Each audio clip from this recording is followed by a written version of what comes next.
The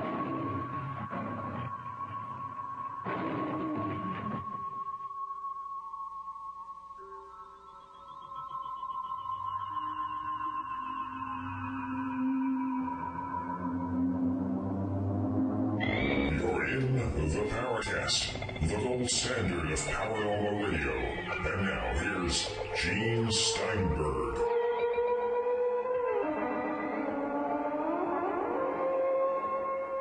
This episode of the Paracast is brought to you by Audible.com, the Internet's leading provider of audiobooks with more than 75,000 downloadable titles across all types of literature, including fiction, nonfiction, and periodicals. For a free audiobook of your choice, go to audiblepodcast.com/Paracast. That's audiblepodcast.com/Paracast. And now, on with the show. I can't think that any recent discussion we've had on the Paracast forums has consumed more pages than UFO abductions. Except like in the early years, the Billy Meyer, I said that word, the B word, filled quite a few pages of conversation. But a lot of it, goes back to the episode that you and I did with Bud Hopkins and Kevin Randall and Dr. David Jacobs. But there have been responses from that person who claims she was wronged by David Jacobs in the forums. She uses the name Emma Woods, but for some reason, Dr. Jacobs calls her Alice, which means maybe he's saying she's from Wonderland or something. I'm not sure. Well, she's definitely from Oz. Yes, true. She's definitely from way down under. But the problem I have here is we have a therapist in New Zealand who, upon having a patient who claims to be abducted by UFOs, seeks out somebody in America and gives permission for him to do hypnotic regression by telephone across the Great Divide around the world to someone he's never met. What's wrong with that picture? Yeah, right. Now, it's not so much whether or not David Jacobs should be doing that. He says it's normal practice, and I have concerns about the practice. It's the mindset of an alleged therapist who will tell his patients that's okay. Yeah.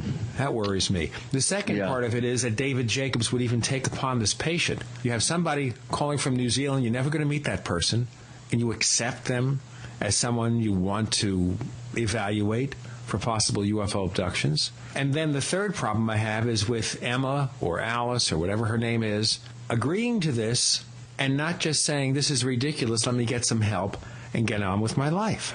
So I think everybody's wrong. Yeah, there are no winners in this scenario, and it's really unfortunate that I think that this thing, obviously, it's unfortunate it spun out of control, but I think it's also unfortunate that the whole scenario got legs and started in the first place. And I think Jacobs has really no one to blame but himself on that.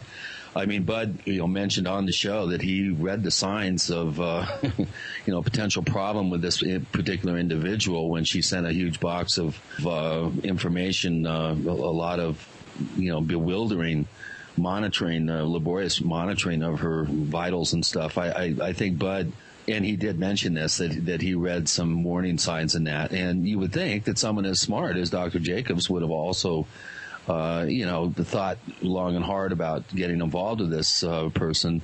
And, it's pretty unfortunate that it's kind of unwound the way it has. And you're right, Gene, this has really created quite a number of posts on the Paracast forum. And, I think it does sort of illustrate the very controversial nature, even within ufology, of the abduction phenomenon. I was gratified to see that some of the posters agreed with some of the observations that Kevin and I made and that you made about the need for standardization, a real, obvious need to attempt in some way, shape, or form to come up with some sort of protocols or a program to obtain physical evidence, and the whole idea of videotape and utilizing technology to bolster the claims of these people who, in my opinion, are having some sort of weird, very bizarre, out of the norm experiences.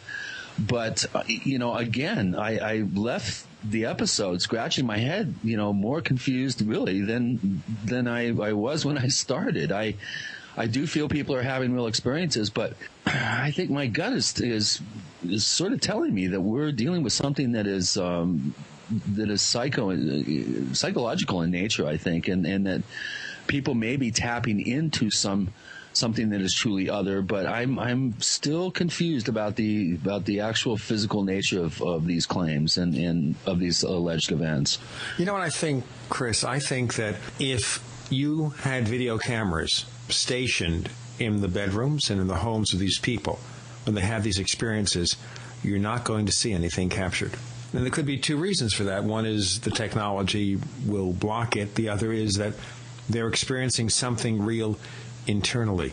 And the problem I have with the whole thing, though, is not just that something might be happening and it's real, but the way we investigate. There is no certainty in the medical disciplines that hypnotic regression provides an accurate recollection of the facts. Yeah. I think that's highly controversial. The second thing is, because of the sensitive nature, and I'm going to assume here that Bud Hopkins and David Jacobs are totally sincere. They worked very hard to hone their skills at doing hypnosis. It should still be left to the province of therapists. Yeah, I agree. I think that particular aspect of this whole investigative approach does call, I think, a lot of good work into question, and it's kind of a baby in the bathwater type scenario. I think hypnotic regression could be, a valuable tool, but I don't think that it should be the end all and be all. I don't think you should base an entire legitimacy of a case based solely on the information retrieved in that manner. I think it's until a better approach is somehow, they figure out some better way to gain access to this information. I think it's always going to be a questionable subject in most people's minds, and even in the minds of some serious UFO researchers. Also, I think that constantly dwelling on this one case becomes a sideshow, a distraction.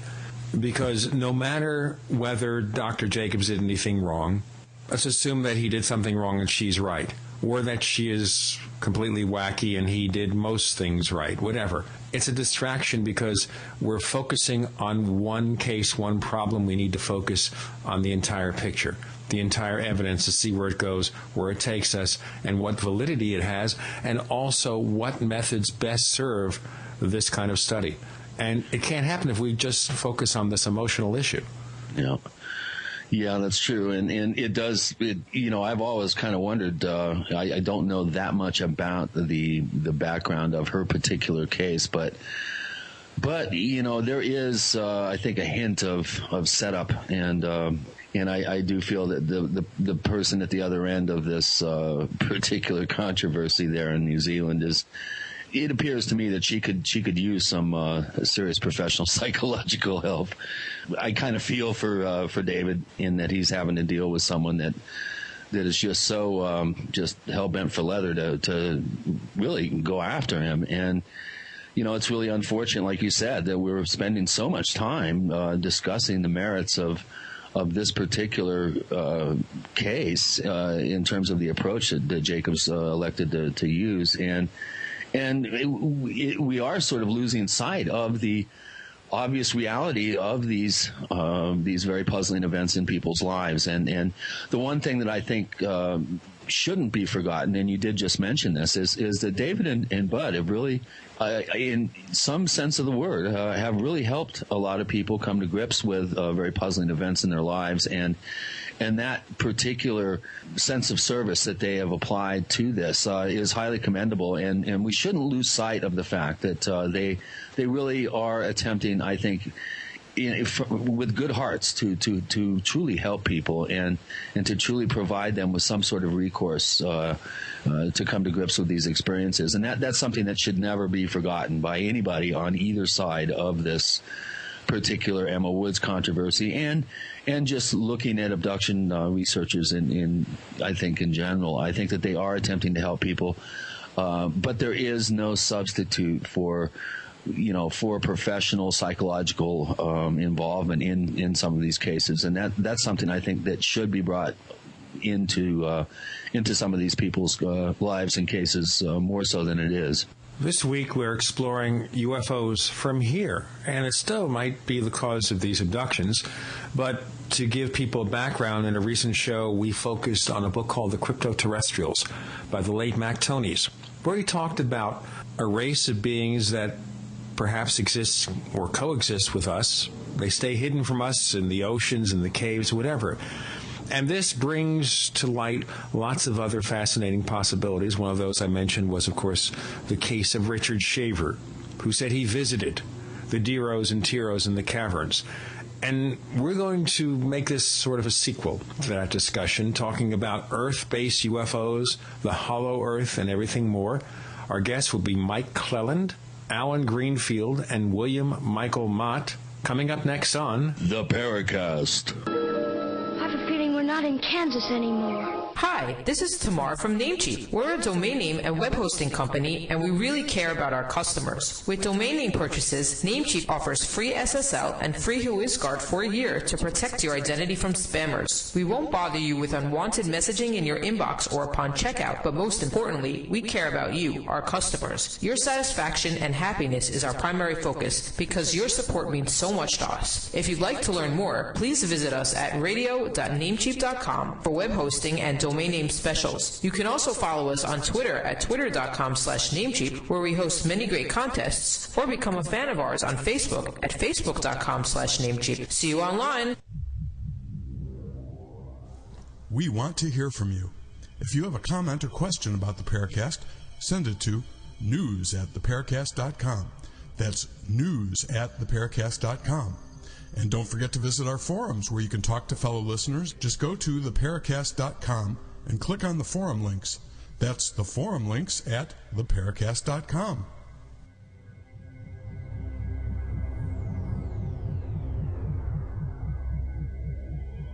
As you know, the Paracast is brought to you by Audible.com, the Internet's leading provider of audiobooks, with more than 75,000 downloadable titles across all types of literature and featuring audio versions of many New York Times bestsellers. For listeners of the Paracast, Audible.com is offering a free audiobook to give you a chance to try out their service. One book to consider, for example, is Above Top Secret, the Worldwide UFO Cover-Up by Timothy Good. Timothy Good, as you know, has been a guest on the Paracast. For this book or another free audiobook of your choice, go to audiblepodcast.com/Paracast. That's audiblepodcast.com/Paracast.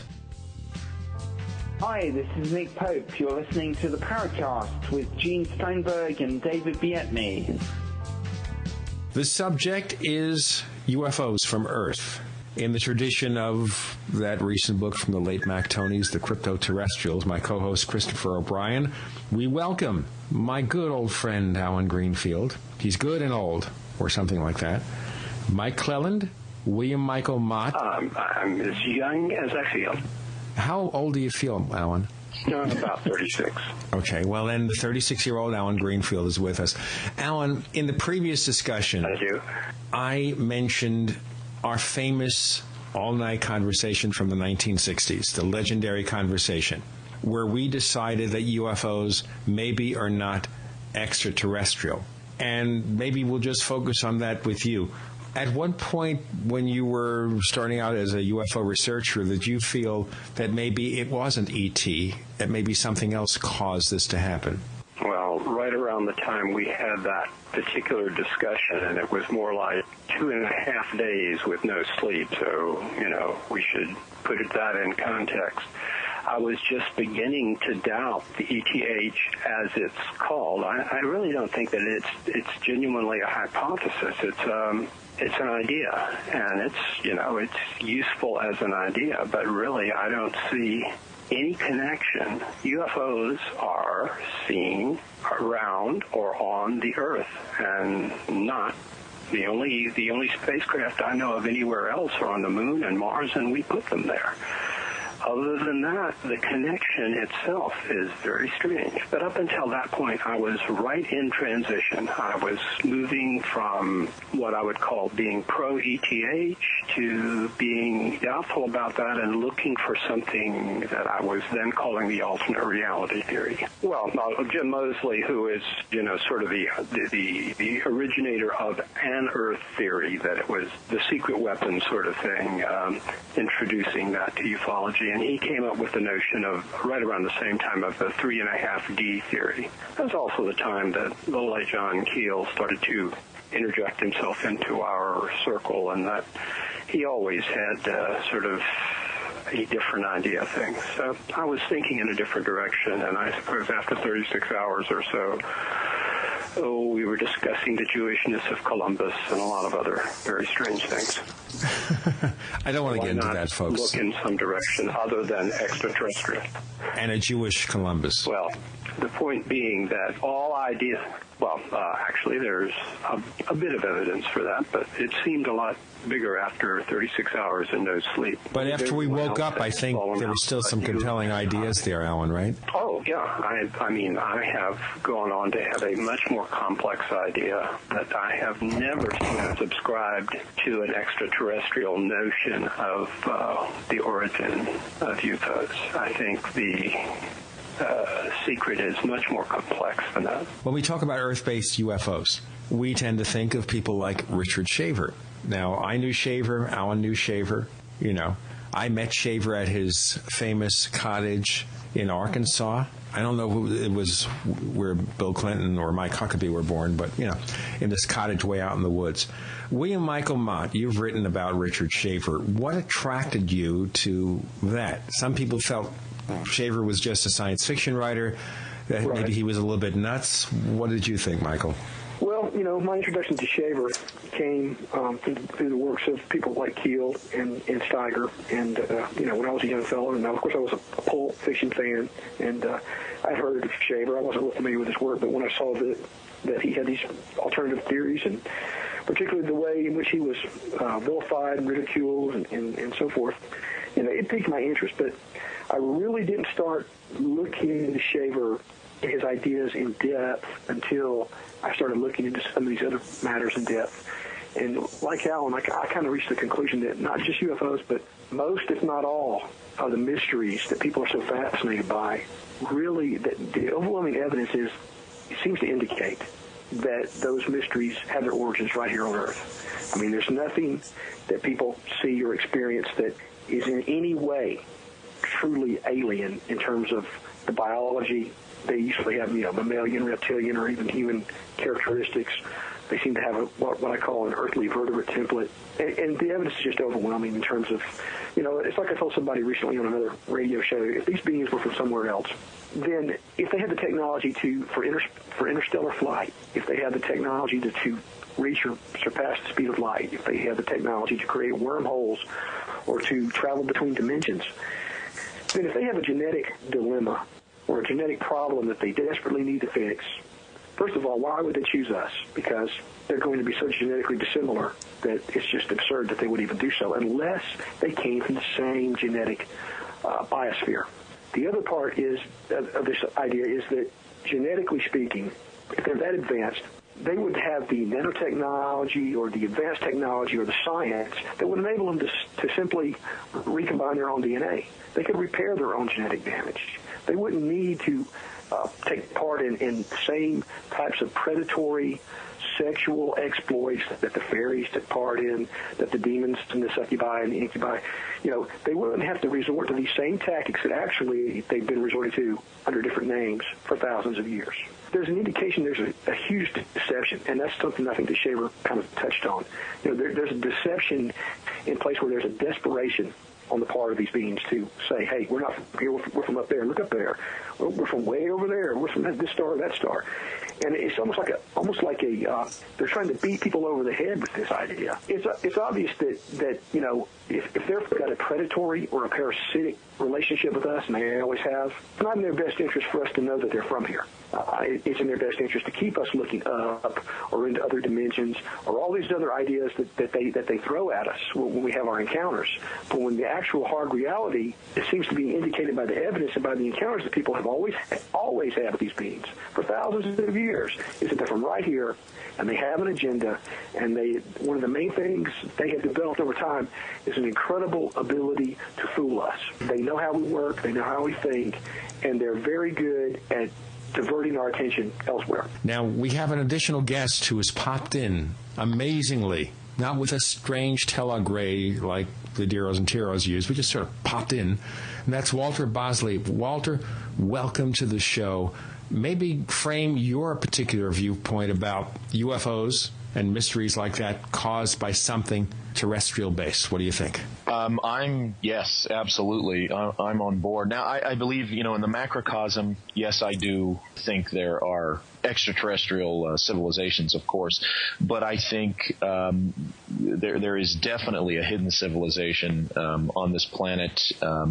There is activity generated from this planet and on this planet that really explains a lot of the UFO activity. And I believe there's a lot more, I think you can point to a lot more evidence for this than you can ET visitation. How do you say a lot more evidence, Walter?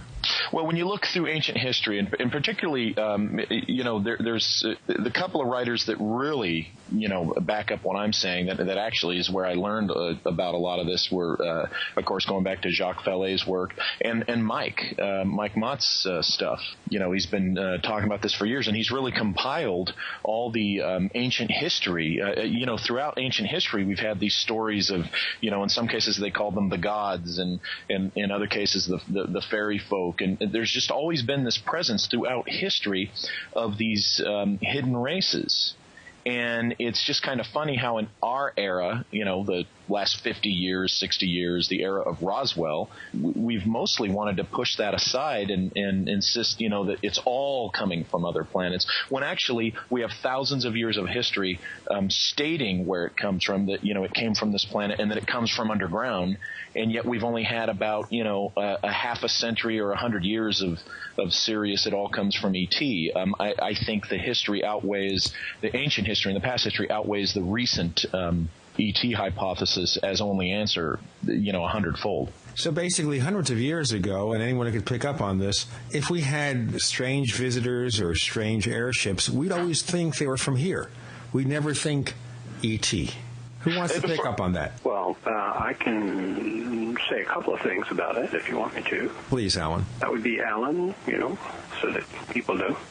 First of all, I think that it's worthwhile before we get past Richard Shaver to point out that ultimately the origin, as far as Shaver was concerned, was extraterrestrial. Nero and Tiro, according to Shaverian lore, as Shaver projected it, that they were degenerate descendants of extraterrestrials from deep space who left the Earth long ago because our sun became a source of aging, and like the Nortons, who never come near any sun, other races, the Titans and Atlans, specifically left the Earth, leaving the surface to us hominids and the interior of the Earth to these degenerate beings who had access to really advanced technology.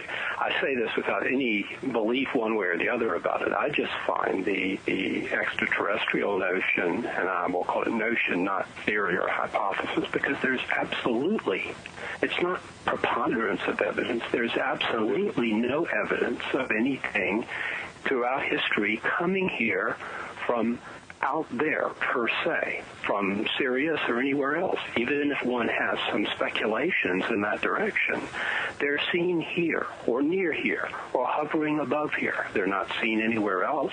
I wonder why, just going back to the beginnings of ufology, why the first thing that would occur to people would be that they came here from other planets. Of course, in earlier eras, they came here from heaven or hell, or the automatic response depends on the culture of the times. Now, the phenomena may play to that, but I'm pretty sure that whether it does or does not, nevertheless, the situation is that we take this phenomenon in our own cultural terms. And, of course, at the beginning of the post-World War II era, when rocketry was becoming known and the notion of space flight was beginning to be heard, that was what occurred to people, rather than angels or demons or the little people or whatever, even though the phenomena as such, stripped of any interpretation, is pretty much the same throughout recorded history and probably, judging from certain cave paintings, prehistory. It just doesn't wash. It's a projection. Do you mind if I interject something here? Sure, Michael. Yeah, Alan has touched on some interesting points, and when it comes to Shaver, Shaver comes under a lot of fire because he spent time in a mental institution. But of course, what personal event may have actually pushed him to that point. People don't go there. They just want to ridicule the man because he was in an institution for a few months. He wrote Pulp Fiction. He was fascinated by Pulp Fiction, but he came from a family of writers. His brother wrote for Boy's Life. He always wanted to be a writer. But thinking about Shaver, and it comes across in his writing, like Alan was saying, he talked about the Atlans and the Titans leaving the Earth because of the dangers of the sun. They're degenerate descendants who may or may not have been partially human or superhuman at one point, went beneath the earth, and once they couldn't make it onto the ships, there wasn't enough space for everybody. And so over time, they degenerated because I'm assuming because of radiation in the earth, because the earth is very radioactive. I mean, you're constantly in the earth. I mean, they worry about radon in your home. Can you imagine living in a cave, So, he had this idea that they had left. But he was kind of confused on the point of whether they were originally from far away or if they simply became a spacefaring race. He would go back and forth in his fiction in particular as to whether they were from somewhere else or if they were from here, and they developed the technology and the vehicles and everything else in order to leave the planet. And the interesting thing about this is that, you'll find parallels to this in a lot of ancient traditions, whether it's the Indian, the Nagas, and with their Vimana flying craft, or whether, and of course, they're subterranean, or whether it's the Nephilim from the Hebrew tradition and the Sumerian tradition, who, they basically were fallen angels who took human form or humanoid form and intermarried with human women and had children who were hybrid offspring. And, and then once the wrath of God fell, they also were either imprisoned or fled under the earth. And this is an archetype that exists in almost every culture, and I don't know how Shaver picked up on that, because there are so many things in his work and in the stuff that he says is nonfiction that are archetypal, but they're archetypal to the degree that it would have taken a tremendous amount of study on his part to uncover some of the things that he put in there. And, when you look at UFOs, like Alan said, the action is here. The action's here on Earth. This is where all the genetic stuff is. This is where all the value is. You have this supposed concern with nuclear testing. Well, if they live here, they're going to be a little worried about that. You have people claiming they see these beings testing the soil and taking plant samples and stuff. Well, again, maybe they want to gauge what we're doing to the surface environment that they see as the farm, essentially, or a garden. But on top of that, UFOs are seen in the vicinity of the Earth. Of course, we know that things have been seen on and around the moon, and there may be, possible indications like the Russian satellite that disappeared close to Mars when it encountered a large craft, and there's video of that, and I've got it somewhere. I don't know where I have it, but anyway, the thing about that is, if you have an ancient civilization that originated here we are, we're 50 years into the serious idea of space flight. And by the way, I believe that a lot of this UFO, the ETH, is influenced by early science fiction, I believe, going back to Jules Verne, from the Earth to the Moon, or even to the Percival Lowell, his Canals on Mars, or Edgar Rice Burroughs' Martian stuff. I believe that has a huge influence on a lot of people who now are ETH proponents, whether they want to admit it or not. But, if we're already trying to fling ourselves into the void, we're already trying to reach out to other planets, we're sending probes, we're talking about, terraforming Mars and all this other stuff, who's to say that a previous civilization that met us in by whatever, or diminishing, or its genetic bottleneck, or whatever the problem is, who's to say that in their heyday, when they were in their prime, that just like Shaver's Titans and Atlans, that they didn't originate here, but branch out to the surrounding environment, whether it's our moon or Mars, or even some of the strange moons, like isn't it Iaptis, which has some pretty anomalous structures associated with it. There are some things that indicate that these structures are very, very ancient. Something cataclysmic happened in the solar system. And that may be part of this whole thing of the sun changing. It's becoming more deadly to living tissue.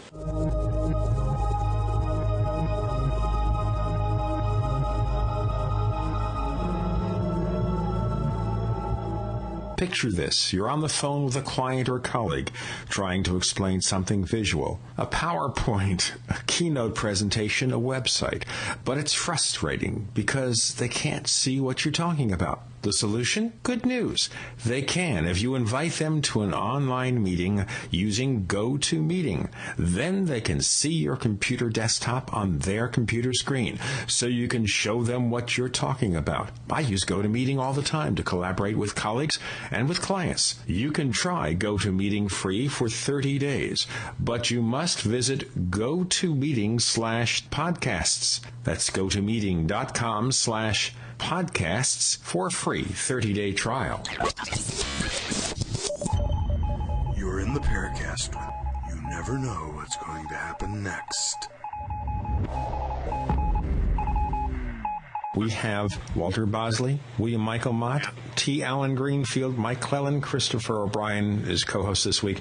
Christopher, in your exploration of the mysteries of tricksters, what kind of evidence did you see that might indicate the Earth-based phenomenon here? Well, first I want to welcome our guests. This is a fascinating topic. I've always had an interest for many years in alternative theories to the ETH, and Alan, I love your pointing out that the ETH is really not an accurate term. I think I've come up with a new one. The ETA, the extraterrestrial assumption, I think would probably be as accurate. As many of the listeners know, I do not conform to your standard ufological assumption of thinking that we're being visited from out there. I do think that we owe it to ourselves to exhaust all closed system explanations before we get human-centric enough to think that we're important enough for anything out there to come here and visit us. I have always, as I said, had an interest in this particular angle, and I want to commend Michael Mott on his observation that all cultures, going back into probably prehistory, have a tradition or some form of folklore or stories that relate to underground dwellers. And he did point out the Nagas, for instance, in Tibet, Pululu Kang, in the Hopi tradition. The Cherokee chasing out a moon-faced people who were, according to them, the mound builders, and then went back underground into caverns. The examples are just everywhere that you look, and if you do some research, you'll find this. Obviously, scientifically, there's some problems with a subterranean theory, and that's one area that I would like to get into is looking at some of the problems, the physical problems that would be inherent in actually having some sort of subterranean civilization. The whole idea that Shaver came up with the fact that radiation was detrimental to the detrimental robots and the Tyros, I find that very interesting, and I think Michael's point about possibly returning species coming back to the nest, so to speak. How do we know that dinosaurs didn't evolve? I mean, dinosaurs were around for, how many, 300 million years almost, or 200 million years, and possibly a million years before the Cretaceous, they could have become sentient and spacefaring and left the planet knowing that there was going to be a catastrophic event like the end of the Cretaceous. So, I mean, these are all elements that your rank and file true believer are being programmed by pop culture to believe that all these craft and these strange events that are being reported are coming from off planet. And I really am quite pleased that finally I think we're seeing a resurgence of rational creative thinking when it comes to all this particular subject and the alternative theories and views that are out there. Mike Clelland, you were attracted as the artist for the book The Crypto-Terrestrials by the late Mac Tonnies. How were you attracted to his ideas? What inspired you to come up with those illustrations? I first was attracted to Mac Tonnies. I heard him interviewed on the Tim Binnall audio podcast, and that would have been in 2007. And it was a very interesting reaction. He talked mostly about the Mars book that he worked on, as well as his cryptoterrestrial book, which was very much in its infancy at that point. And I just remember feeling the sense of, I got to talk to this guy. And I literally searched him out and called him up on the phone out of the blue. And we struck up quite a nice friendship. I have never met the guy, and that's one of the, well, it's a sad thing. It would be a sad part of my life forever, knowing that I never had a chance to meet him. But I did consider him quite a good friend as far as just talking with him. We had a lot of late night phone conversations, and we talked a lot about the book. I offered to do the illustrations, and he quickly agreed. And the book, as it was in its genesis, we were sending illustrations back and forth a little bit, and he was delightful to work with. Anything I would do, he would just go, great, wonderful. And we both talked a lot about R. Crumb. We were both big R. Crumb fans, and I purposely did the interior. I did not do the cover. Someone else did the cover. But on the chapter headers, those illustrations I purposely tried to do in sort of an R. Crumb style. And people have been avoiding using the term ETH, the extraterrestrial hypothesis, and Mac was completely content with it, so I'll just run with that, and I'll be content with it too.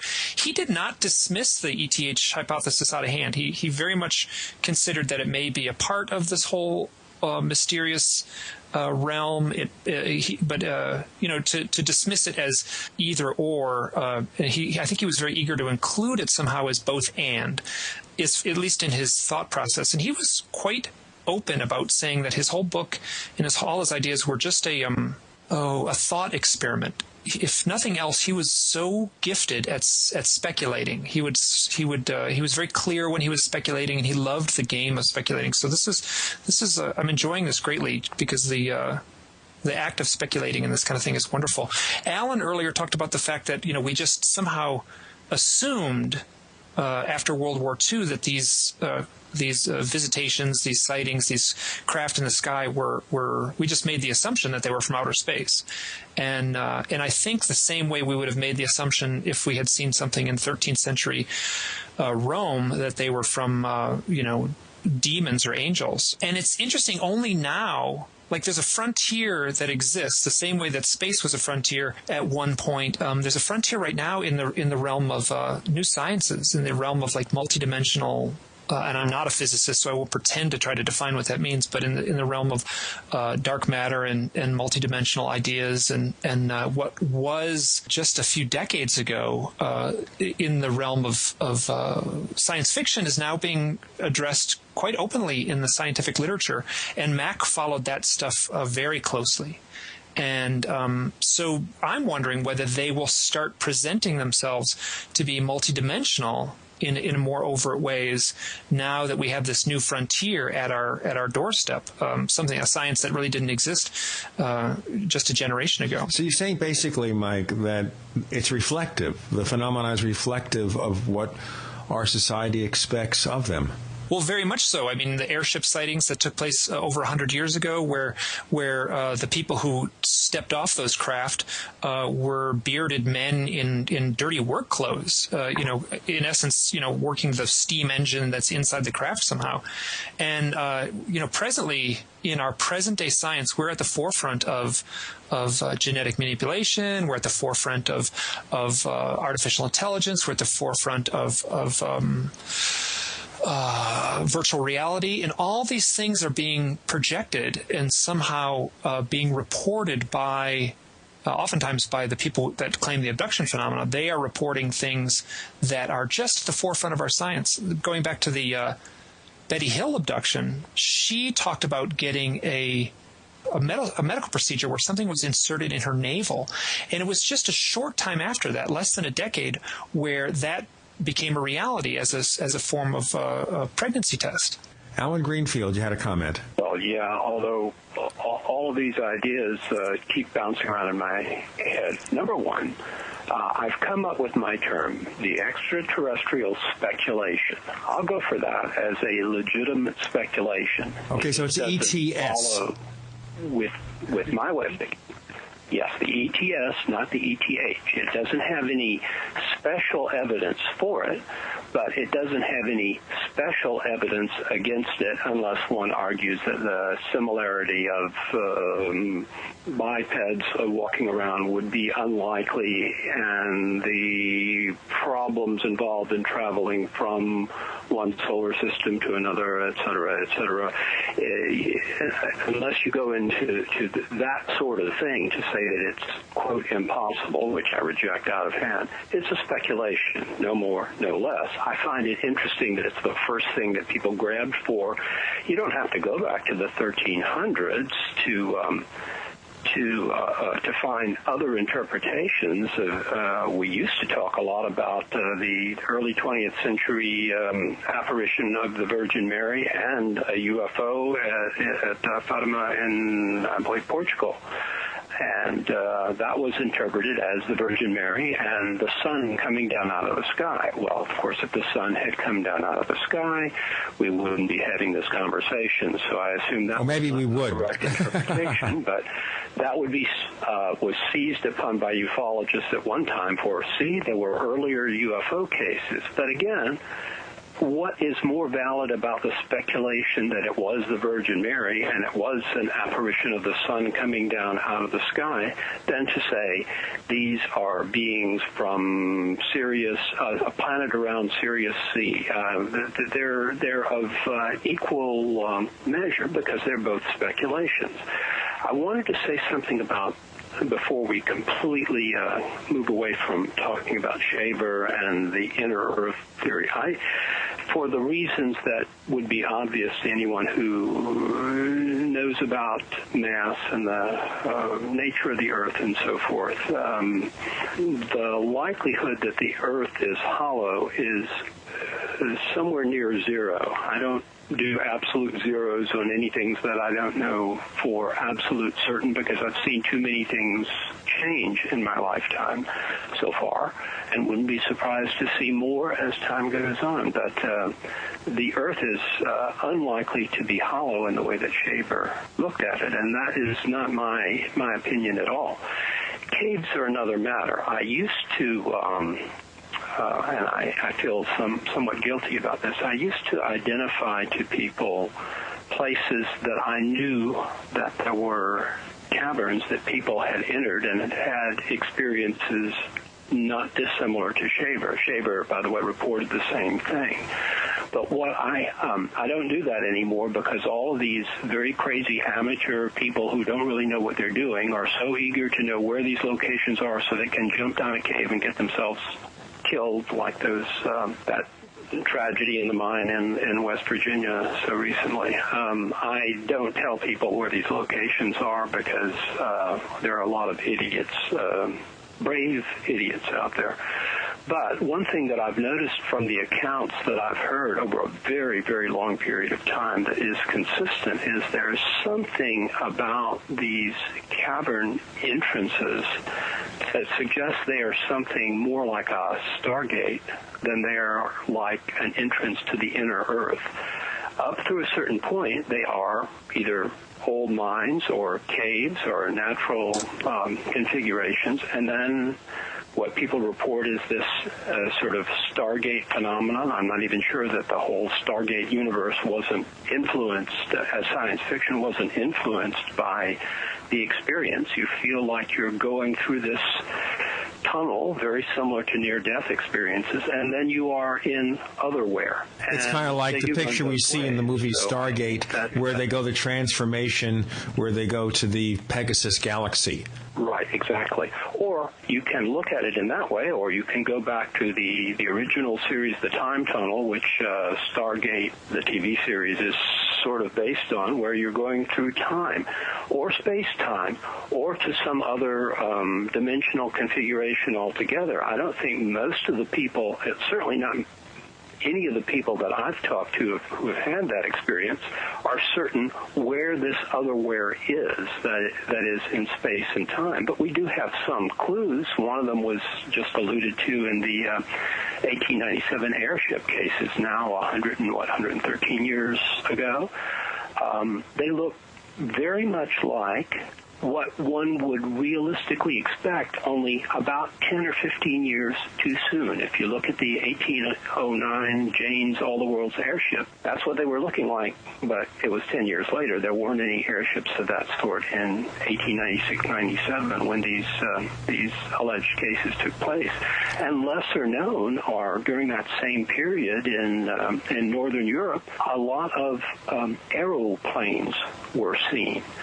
And they had the configuration of the Spirit of St. Louis, 1920s style single-wing aircraft. Alan, if I may interrupt a second, what you're suggesting here is that what we see, this phenomenon, seems to predict the reality, or is the reality itself maybe being influenced by what we see?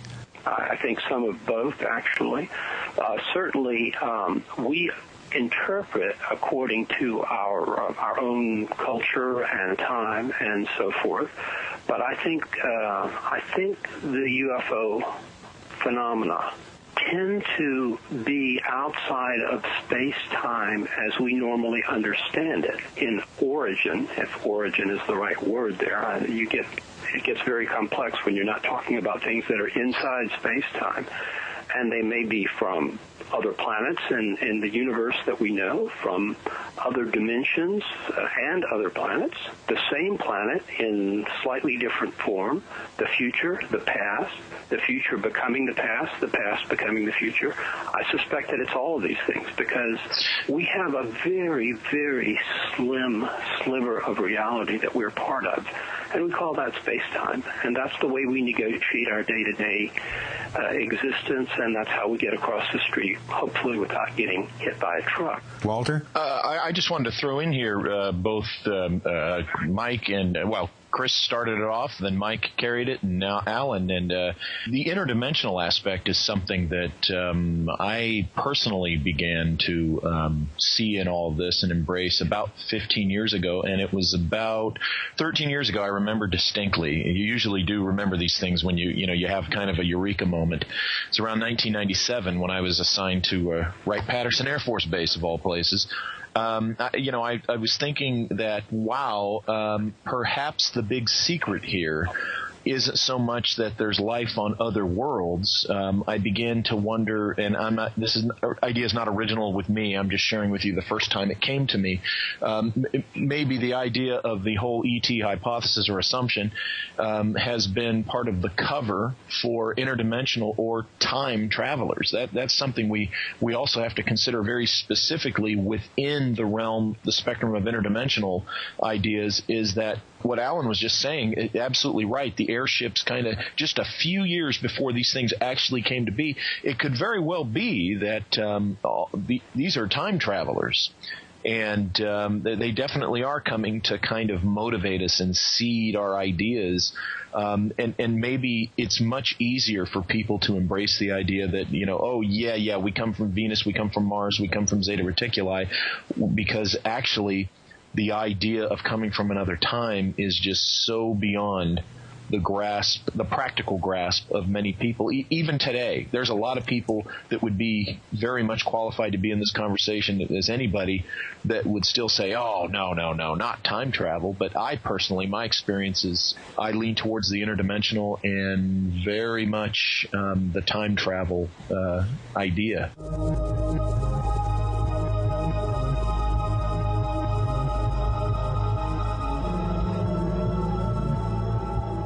Fate magazine provides true reports of the strange and unknown.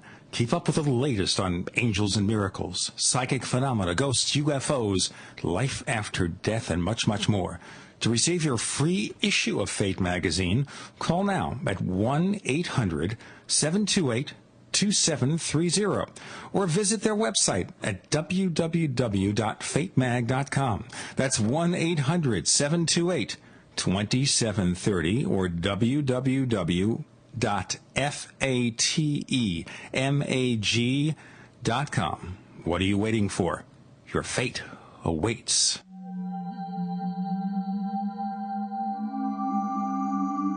You've entered another dimension. You've entered the Paracast.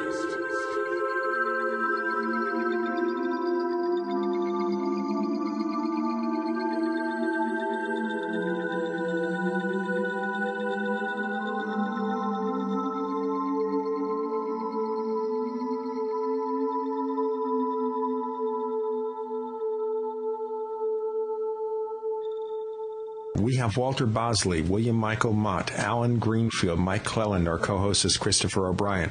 Walter, of course, the science fiction movies talk of a time paradox. You go back in time, you change something, therefore it affects the future.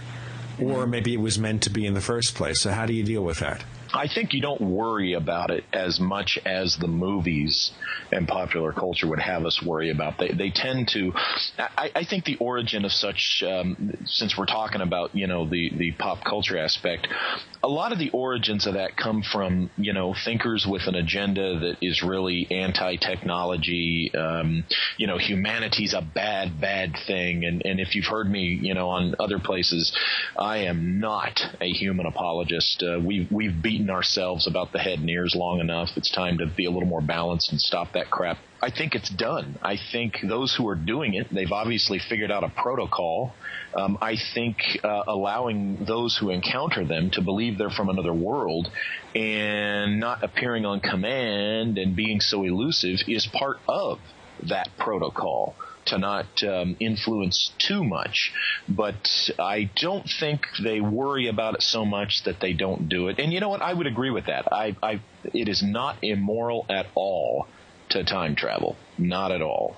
Just be responsible about it and, go forth. That's my personal philosophy. The future's not for the faint of heart. When you have a chance, I'd like to interject on some of the things that Walter said, too. Go ahead, Michael. Yeah, Walter had some interesting points in terms of time travel, and Alan had mentioned something about the portals. And, of course, and this is something I do touch upon in my book, but there seems to be something that indicates that there are different densities of matter associated with some of these beings. It's as if they don't belong or they've come too quickly into our environment.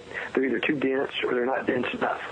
They have problems breathing, or else when they're encountered by a human being who reacts in a self-defensive manner, they seem to be extremely compact and extremely dense. And, things like hitting them with a shovel, like a guy in Puerto Rico did, or doing these types of things, shooting with bullets like with the Kelly goblins. I mean, it doesn't have much effect on them. It's as if they're a part of another reality. But I say this in regard to the particular portal. If they come from another part of the electromagnetic spectrum, that in no way would indicate that they come from another planet. It would only indicate that they would come from somewhere else within the density of our own planet here. And the only problem I have with the time travel side of this is that as the Earth moves, as the solar system moves, we enter a whole new realm of questions here that we really don't have any answers for. For instance, do we carry our space-time bubble with us so that our entire history is intact, or do we trail it behind us as we go around the center of the galaxy? Things like that would have to be in some way calibrated for in order to make time travel feasible. Otherwise, you would go back in time and you would end up where the Earth was, 12,000 years ago instead of where it is today. I don't know if that makes sense, but I guess you get the gist of what I'm saying. That if there are portals, and there's some indication that there's some sort of density thing here, where you travel from one density to another, and that could be the same thing as Keel talked about with his idea of traveling along the spectrum of visible light and reality itself, the electromagnetic spectrum. If there are portals in these caves, or in some regions under the Earth that are a natural manifestation that has to do with the electromagnetic field of the Earth, then that would explain a lot of this. So it would explain a lot of the why only certain areas, why you have window areas, why you like the San Luis Valley, why you have these areas where there are much more geomagnetic anomalies associated with some of these things, and again, it may be that areas like that would lend themselves better to time travel. They would lend themselves better to traveling along that spectrum to come to our reality. And when you think about the legends of humanity, you have folklore all over the world, and it's the equivalent of missing time, where you have the fairy lore where people, or they accidentally stumble into fairyland and they're gone for what they think are 3 days, and they come back in 50 years, or maybe a Van Winkle thing. Or else they are gone for just for a very long time, and they come back and they're old, and everybody else is still just about the same as they were when they left. and this might indicate, some sort of a paradox that has to do with time and with density and with the electromagnetic spectrum. I think that we're going to have to start looking at these things more as a manifestation of our planet. And I know that our, if you're a technologically advanced society that's been here for thousands or millions of years, you would learn the intricacies of your own planet. You would learn, how to move along these conduits of reality that are associated with the place where you live. It seems to me that what Chris said earlier, and this is something, of course I have in my book too, but about the reptilian humanoids, about, the dinosaur genome developing a humanoid form that eventually left the planet. Maybe they eventually left the planet and some are returning, or they see us as their property because they were here first, or maybe also they've discovered these conduits through the continuum, but they're all localized to our planet. And, it just seems to me that to jump to any conclusion about them being from far away, it's just that. It's jumping to a conclusion. And it doesn't really fall off, for instance, Occam's razor. And, William Occam basically stated that no matter how absurd it might seem, the simplest answer is usually the correct answer. And so when you exhaust all these various theories and postulations and so forth, the simplest answer is that they're from here, and they always have been. And, you have space in every folk system on this planet, every religious system, about underworlds, about hells, about fairyland, about all these different places, but they're all associated with this planet. The only one that's not associated with this planet is the transcendent, like heaven or nirvana. That's something that says, okay, there's a greater reality beyond this planet. But the more, the meatier, fleshly ideas relating to this have to do with the Earth itself. I guess that's pretty much what I wanted to say. I'd like to jump in and mention something. You brought up the San Luis Valley and window areas. This is an area of particular interest to me, having investigated the San Luis Valley for almost 20 years now. And one thing that has always struck me, and in some of the cases that have always puzzled me the most, were a whole flurry of activity that happened in 66 through 69, where these small scout ship-sized objects, about 12 feet long or so, were seen entering and leaving what looks like just a mountainside. And these things would zip around, they dive bomb cars in broad daylight, and then they would be observed going directly into a mountain with no apparent opening. This suggests to me that some sort of density manipulation was at work, and if you do some research, you'll find out that there are quite a number of reports of objects that seem to inexplicably be able to go directly into solid rock.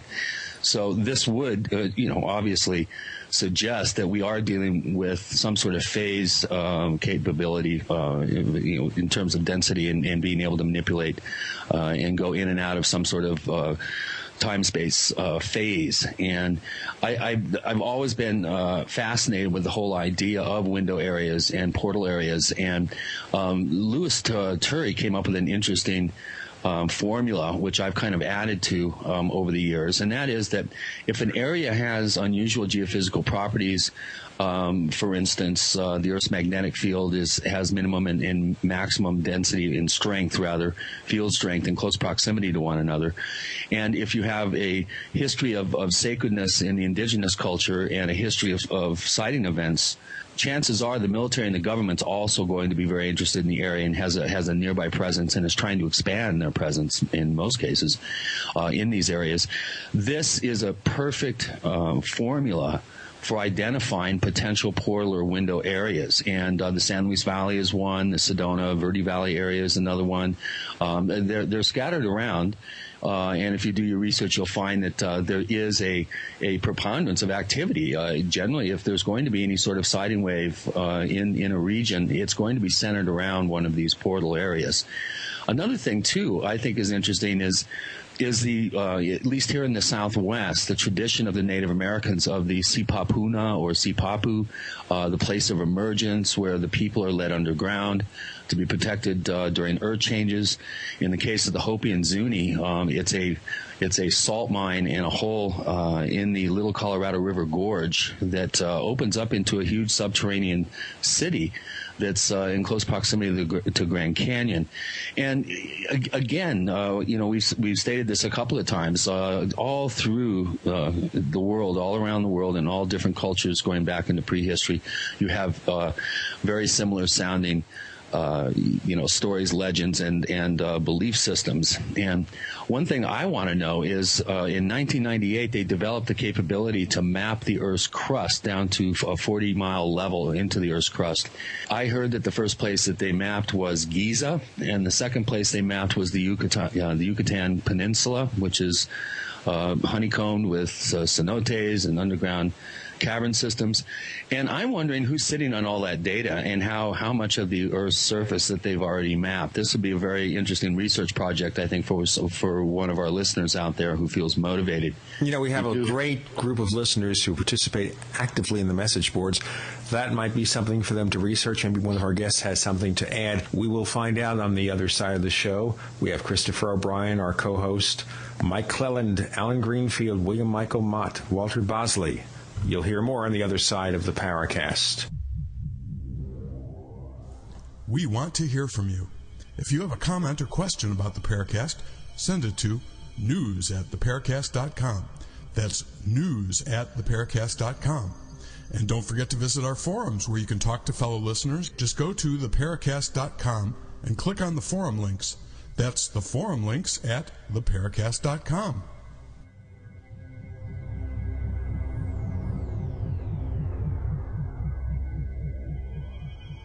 Welcome back to the Paracast with Gene Steinberg and David Biedny.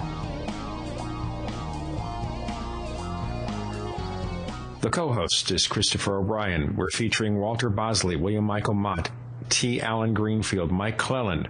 Now, Walter, I gather you have a comment to amplify something about what Chris said and maybe give us some really interesting new information. Walter? Absolutely. I am a big fan of Christopher's research because he's really a big chunk of what we're talking about. He has personally brought to light.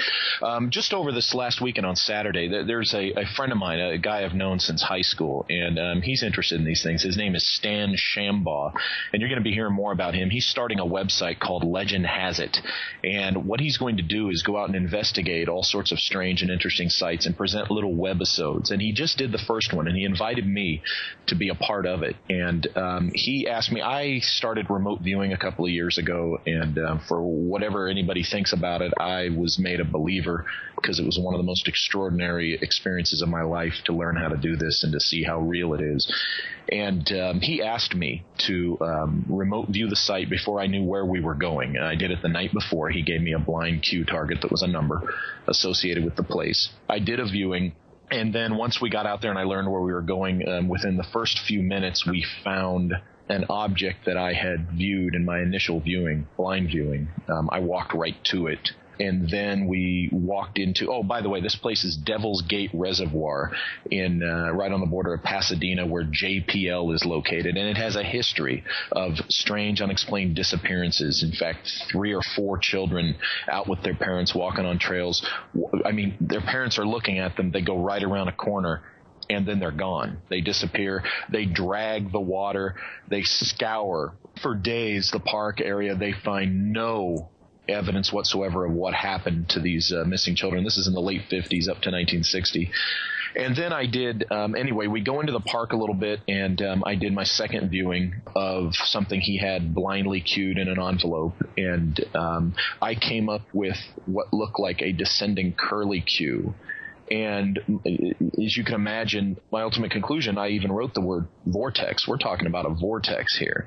And then I opened the envelope, and what it was an article on Devil's Gate Reservoir. Now, I had never been there before. And it was just a very interesting experience. And then as we walked through the park, we found another thing that I had viewed. And I came away from that. I'm convinced that the stories you would hear about Devil's Gate, if you look into this, is that there is indeed some type of vortex there. Jack Parsons was intimately familiar with the park and would do a lot of things there. I believe he had made Aleister Crowley familiar with the location, at the very least. And occult scientists have been fascinated with the place, according to the stories, for years.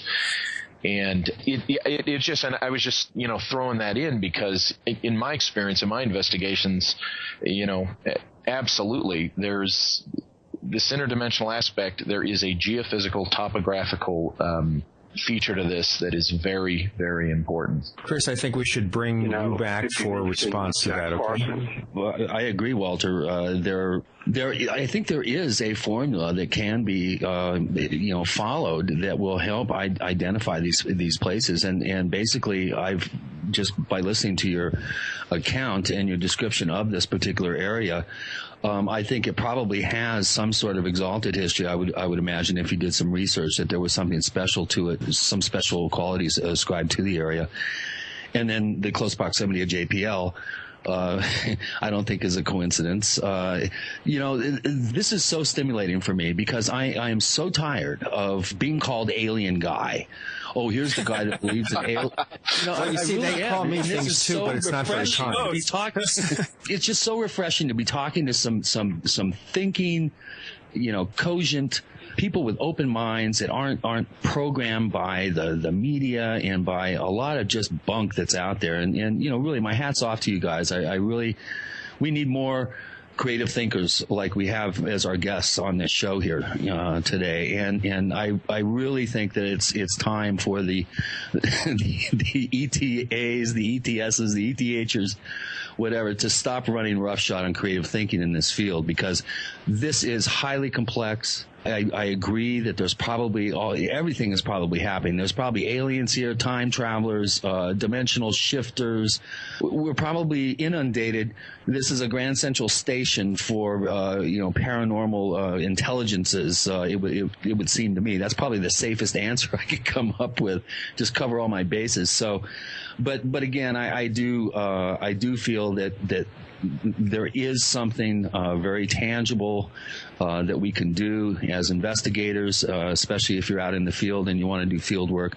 I think there are areas that are window areas, and if this is true, then it would make sense to me that we should marshal our resources and really concentrate our investigative efforts in these particular window areas, because I think we stand a much better chance of gaining forward momentum and gaining knowledge and gaining understanding, gaining hard data if we do focus on areas that maybe have more activity and maybe have some sort of portal, Stargate sort of quality to them. And, I'm not discounting the whole idea of a subterranean element to this. In some of my investigations, I interviewed a Hispanic miner who helped expand the lab, the Los Alamos lab underground in the late 40s and into the 50s. And he told a story to his family that was quite amazing. They broke into an ancient tunnel system. And they were told the team was broken up. They were all given different assignments, and they were sworn to secrecy. And they could tell by the amount of mineralization that this man-made tunnel was at least 10,000 years old, if not older. And this is just another indication that there's really something.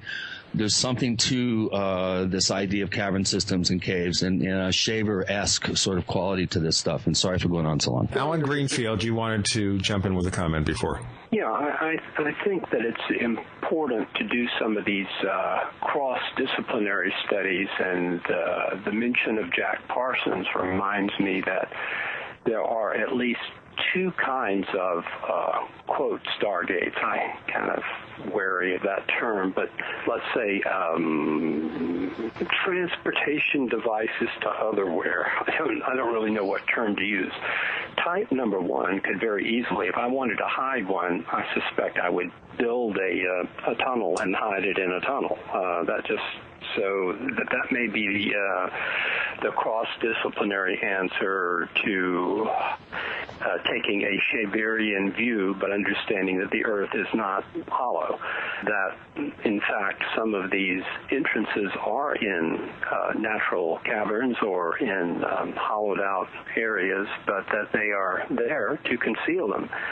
Those tend to be at points on the Earth's surface that are at the convergence of ley lines or whatever you call them on any particular continent, and there are lots of them. The same kind of Native American legend that was mentioned in the Southwest exists right here in Georgia, and Tallulah Gorge is the reputed home, according to the Cherokee, of the Yumwi Chumdi, the little people, and there's an entrance located there. I say that I don't like to identify locations because of Tallulah Gorge is a very dangerous place in and of itself, let alone anything you might find in a cavern there. But that I have mentioned in print, so thousands of people have already seen it. So suffice to say, I'm not going to get the exact location, but it clearly is an old mine shaft that contains a portal, and that I've talked to maybe half a dozen people who have been in and out of it and had all kinds of peculiar experiences. The other type of portal seems to be the type that shows up in occult circles that is, in a sense, invoked, brought into being by a particular ritual. And in the case of Jack Parsons, who was an early JPL scientist, I think even before it was called JPL, and who wound up blowing himself up by doing experiments with rocket fuels in his home. On March 2nd, 1946, if I'm getting the date right, he and a gentleman by the name of L. Ron Hubbard, who later became famous for other things, along with Marjorie Cameron, invoked over a considerable period of time what became known as the Babylon working. And in occult lore, that is frequently known as the opening of the entrance to otherwhere, which was never closed, and that dates shortly before the beginning of all of these strange events that have occurred around JPL that don't have anything to do with JPL. It also, of course, is right before the modern era of flying saucers began, and that has been noted by others as well. So they seem to be something that can be constructed. They seem to be something that can exist naturally, and they seem to be something that can be, in a very real sense, conjured up. That should be of the most interest, because if that is true, well, it's something that can either be demonstrated or disconfirmed. It's something that can be worked with, and I do, and I have my own personal opinion on that, but the point is reproducibility is moving towards the sort of proof that we would need. If you can conjure up a portal to otherwhere, go through it and back, you are accomplishing something that can be objectively verified, and that's precisely that movement that Eugene have been saying. We're stuck in this sort of revolving door situation. That would be the breakthrough that would be required. It would require the work of a number of people. For me to do it and not have someone confirm it that was a dispassionate observer would be just me saying it. But if you did have recording equipment and a detached observer or two or three or four, it perhaps would be something that would border on proof of entrances to otherwhere. And of course that would blow all accepted theories about reality completely out of the water. One of the problems I see with all this, and this is something we can maybe bring up to date, Alan and others, is that the phenomenon, of course, is mirroring our society. So we're not really seeing what's really there. We're seeing what we kind of expect to see.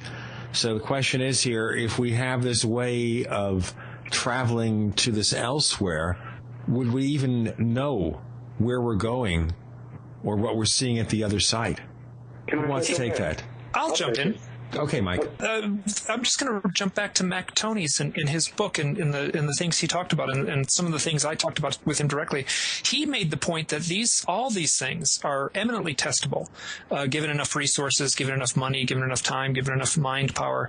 If we wanted to, somehow collectively in our society, these things are being dismissed, sometimes dismissed with a lot of contempt. But they are very much something that proper research could look into. Now, the thing that Mac and I talked about, and that he talks about also, is that this whole phenomenon has a way of jumping out of your grip. As soon as you try to look at something, it might skip off and not be as easy as you thought. So he wrote a very sweet essay about playing with a laser pointer with his cat, where the person playing with a laser pointer can point that little red dot on something on the carpet, and the cat will think it's alive. The cat will look at the little dot and not realize that the actual person controlling the dot is well across the room, using a piece of technology to deceive the cat. And somehow that is an analogy that rings so true with this whole thing, that something is going on, which is very hard to define, and all of us have our own vocabulary words. But that thing that's happening is somehow so elusive, and almost elusive on purpose. It's purposely theatrical at times, and then quite purposely elusive, and jumps away from our ability to perceive it properly. And that, I think, goes straight to the concept of these vortexes and these portals. That's almost the realm not of the present-day dogmatic scientist. It may be someday, but it seems much more the realm of the mystical shaman that lives in a primitive village somewhere, where we would have to quantify it with lofty terms like parallel dimension, where the shaman may have a much better working knowledge, though the vocabulary may not jive exactly with the scientist.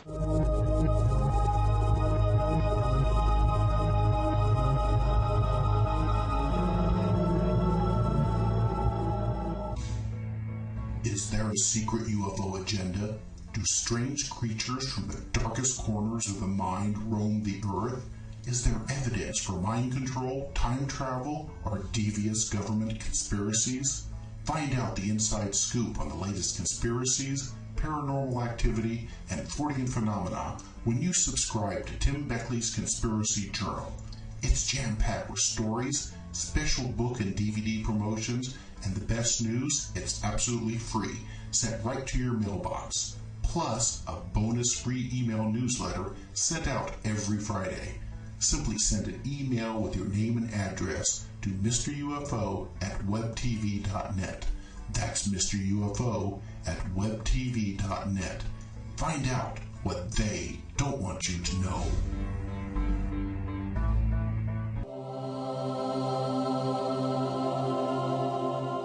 This is the Paracast. You never know what's going to happen next.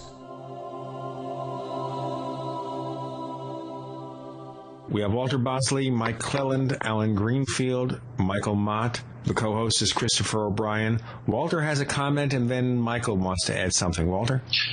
Yes, I just want to bring up something that's probably not going to be popular among any of us, but I've got a book coming out. I'm not going to talk about it here.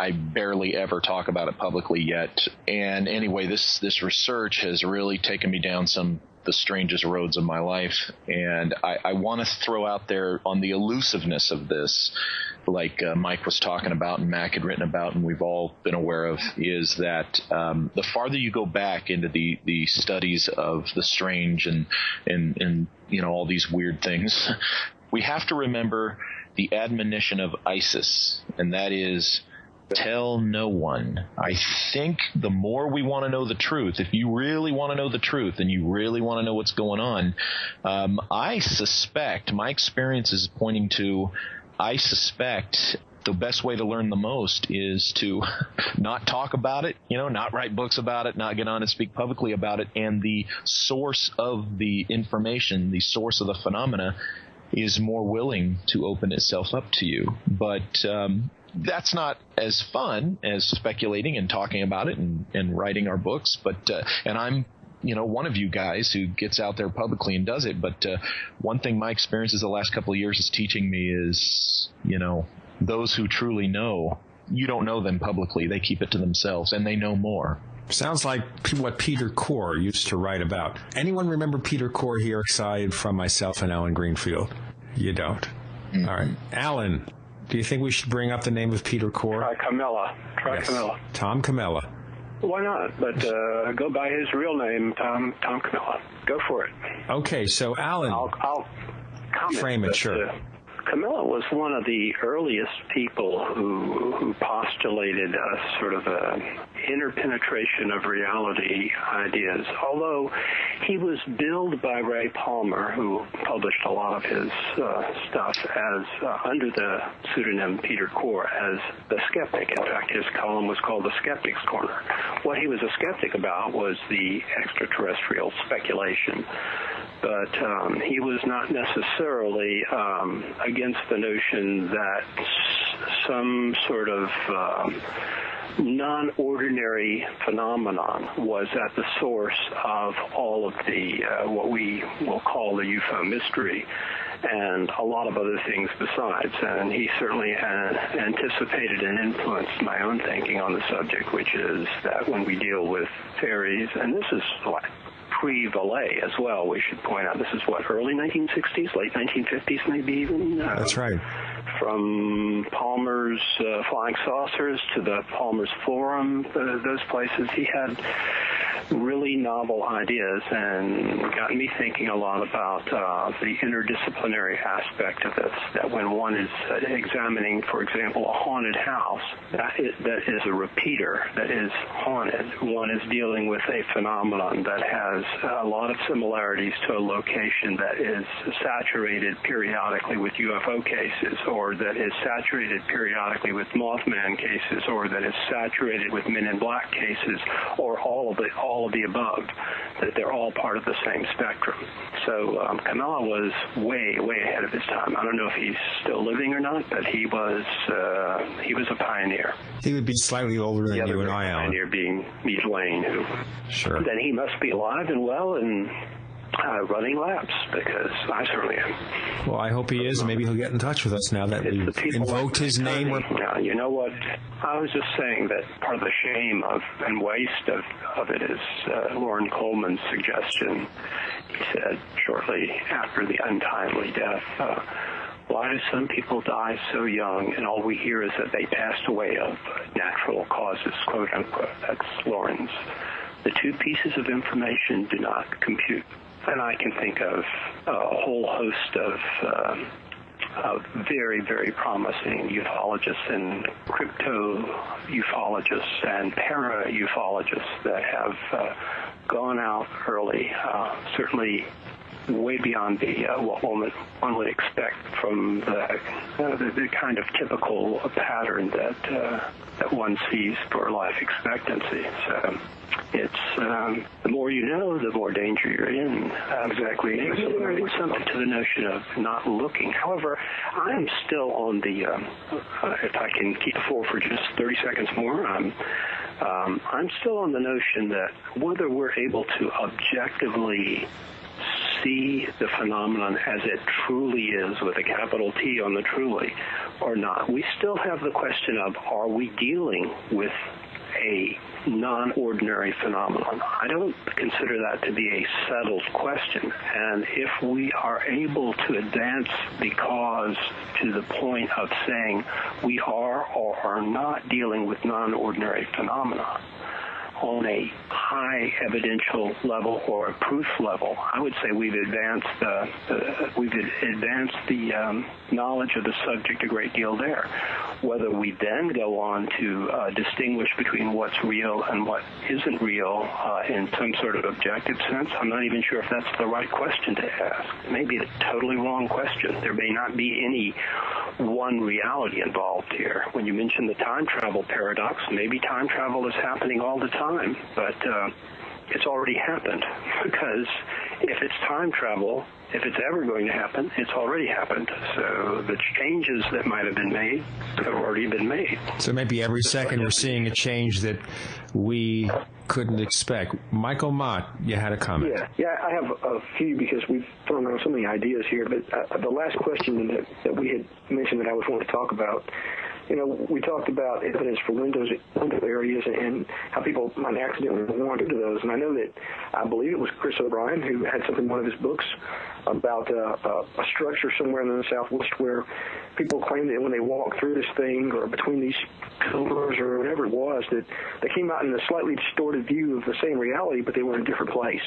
And this has its antecedents in this precedent both. I mean, it goes all the way back to the fairy lore for sure. You know, where somebody accidentally wanders into fairyland, and it has its parallels in UFO literature. People claim that they end up in these strange places that they think are other planets. But how do we know that that's what it is? It could just be another phase of reality that they've actually been taken to, or they've accidentally stumbled into. And when you look at what Walter said about the kids walking around the corner at Devil's Gate and just disappearing, this is a theme that occurs again and again in the accounts of this type. And these things are documented quite often, and sometimes they pass on to the folklore. And I guess the most famous example would be the Pied Piper, who obviously, he came and conducted a huge number of children, and he took them specifically into the side of a mountain, and the mountain was sealed up, and they were gone. People go, that's just a fairy tale. Well, according to the traditions of that town and to some historical accounts, something happened that tradition is based on, that story comes from. You start talking about the dangers. Chris was talking about, going to, for us to, go investigate a specific area. And then Alan said, well, I don't want to take people, tell them where a certain area is because of the dangers. But even more than that, if people don't go into these, if they go to some of these places for amusement, they might not find something that's so amusing. And I think that the evidence of different accounts bear that out. Like the Charles Marceau execution in the Blowing Cave, where he was suddenly swarmed by yellow jackets and killed. These things, people will say, well, that's just a coincidence. Well, it happens again and again. And so when you take, I guess, what you would call newbies into this type of stuff, and they decide and they want to go explore, and there's no telling what they might really find themselves in the middle of. And one of the things that comes to mind is an episode of Ghost Hunters. And I respect those guys, and I'm glad they're using all that cool equipment and everything, but more than the spirit world, possibly, is it not possible that they could be picking up transmissions from somewhere else on the spectrum, and it's not just the spirit world, it's another phase, as Chris would say. And I remember the episode where they went to Ireland, and they were using their heat sensitive stuff to view two of their guys or three of their guys were walking across top of a field toward these ruins. And suddenly, literally up out of the ground, come several little figures, I guess about 2 or 3 feet high, who start crouching and creeping along and following them. And they're showing up with a completely human heat signature. In other words, they follow these people for dozens of yards, and they capture all this on video. And then when these things slink down and disappear again, they say, oh, look, man, we call it spirit activity. Well, I've got news for those guys. I mean, I've got respect for them, but spirits don't have a super hot core fading out to orange, fading out to yellow across the field. Okay? And when they get back to the thing, they had a little encounter where the guy says something ran them, and they chase this thing, and they chase it, and it runs past them, and it goes into the ruin, and they capture an image of a face, and the face actually looks strangely similar to some of the faces that are some of Richard Shaver's rock photos, which are in my book, This Tragic Earth. But it was a very eerie fest. And when was the last time a ghost or an apparition ran from somebody? In other words, ghosts usually are said to they're not even aware you're there. They're wandering around. They're doing their own thing. To have something run through you, just through you, but I mean collectively as a group, and somebody actually sees a physical or a quasi-physical entity and is fleeing, and it runs, and they chase it.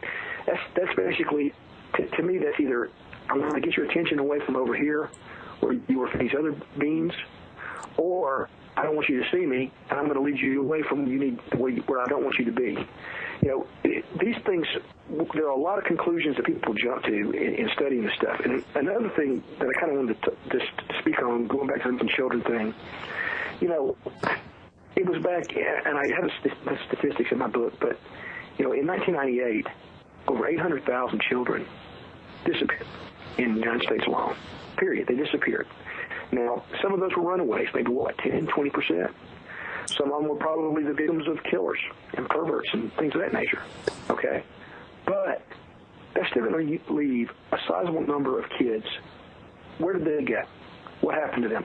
You know, if something happened, if there were like a terrorist attack or a disease or something like that was taking that many kids every year, it would be an outcry. There would be huge media coverage. It's just so strange to me that this is a worldwide problem, by the way, and it's not just children, it's adults too. You know, Michael, one of the things, Michael, about this is the fact that if a scattered disappearance occurs, child disappears, an adult disappears, you chalk it up to any sort of number of reasons. Exactly. It's when there's a mass killing, a mass disappearance where people would be concerned. You know, if 500 people disappeared tomorrow from their homes, wow, what happened? But if those 500 disappearances occur all across the earth and they're not connected in any way, we're not really as interested in what's going on.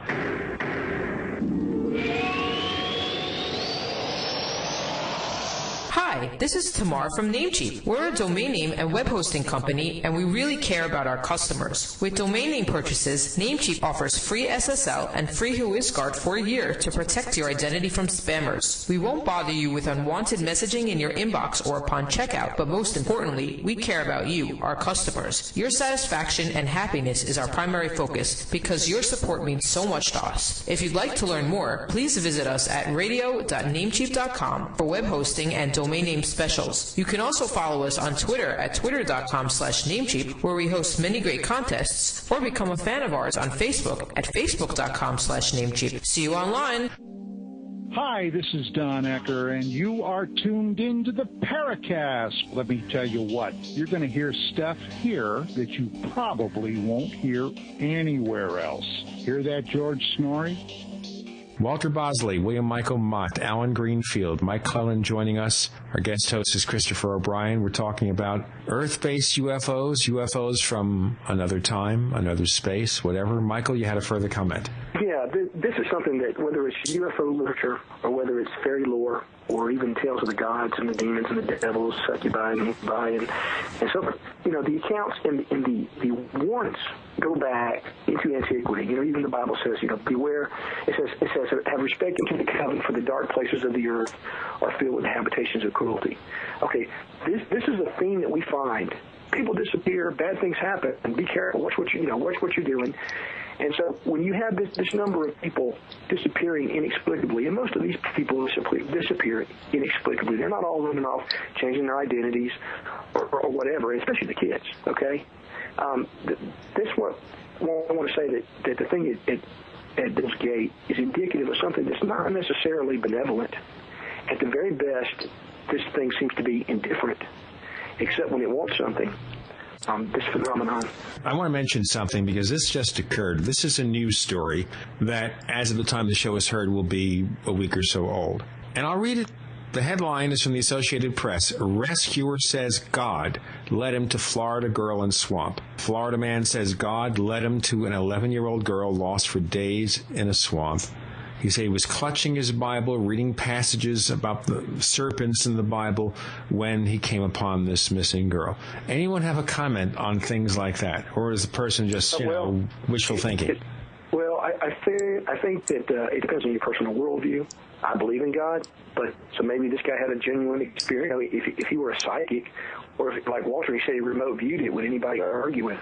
You know, I think that I don't think it's necessarily either or. The actions of God and the actions of someone who receives guidance through some explainable, albeit very paranormal methodology, I don't see those two things as conflicting. It's just defining it in different terms. And I'm also very comfortable with a monotheistic belief, and am equally comfortable with the notion that we exist in a very, very, on a day-to-day basis, in a very narrow plane of reality of which we are only a tiny, tiny portion.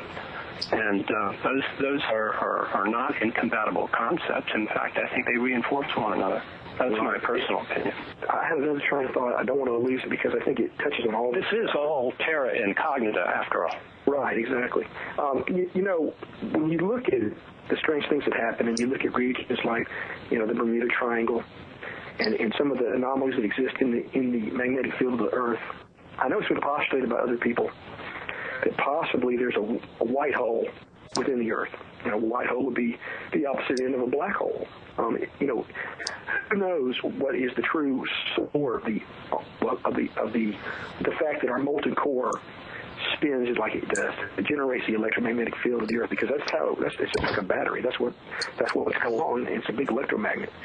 If we had something like that going on, and there was something like that, say, orbiting the core or inside the core, the molten, most iron core, then this would explain possibly a lot of these anomalies. It would explain some of the gates we were talking about. It might have something to do with a lot of the paranormal activity, because the closer you get to the event, I mean the creation of what this is, at which point it comes into being.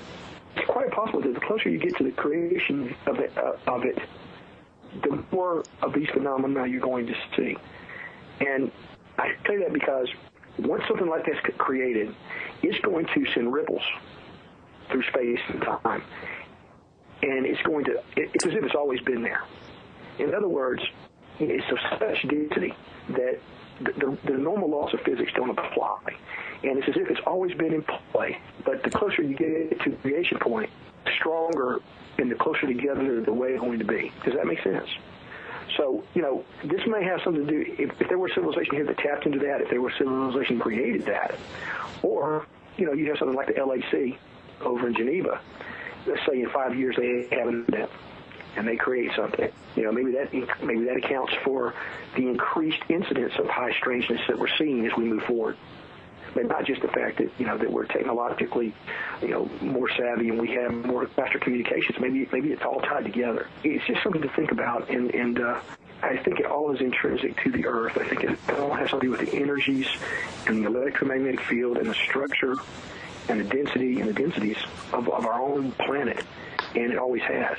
To touch on the ETH, I would like to say that anything that seeks to suppress, ridicule, and out-of-hand dismiss other belief systems or other